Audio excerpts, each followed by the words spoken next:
বন্ধুরা, আজকে আমার মায়ের জন্মদিন, তো মাকে ভাবলাম নিজের হাতে কেক বানিয়ে সারপ্রাইজ দেওয়া যাক। এটা আমার ফার্স্ট টাইম কেক বানানো, সো তোমাদের সাথে শেয়ার করছি।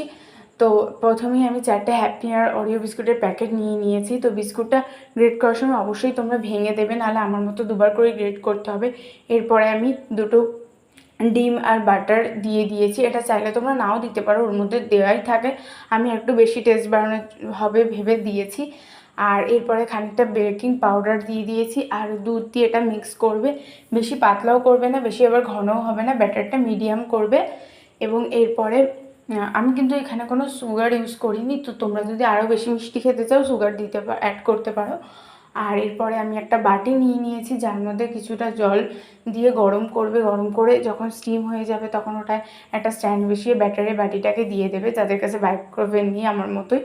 তো এরপরে 10 থেকে 20 মিনিট এটা বেক করে নেবে। তো তোমরা এটা বড় পাত্রের মধ্যে করার চেষ্টা করবে, কারণ নাহলে আমার মতো বেক হওয়ার পর কেকটা যেহেতু স্পেস পায়নি তাই ওপর দিয়ে খানিকটা অংশ উঠে গেছে। তো এটা করার পর ওই একই পদ্ধতিতে চকলেটটাও মেল্ট করে নিয়েছি। চকলেটটা মেল্ট করে আমি কেকের ওপরে দিয়েছি। কেকের ওপর দিয়ে জেমস দিয়ে ছড়িয়ে দিচ্ছি। আমার মায়ের তো খুব ভালো লেগেছে, আশা করি তোমাদেরও ভিডিওটা ভালো লাগলো। প্লিজ ভালো লাগলে লাইক, শেয়ার অ্যান্ড সাবস্ক্রাইব করে দিও।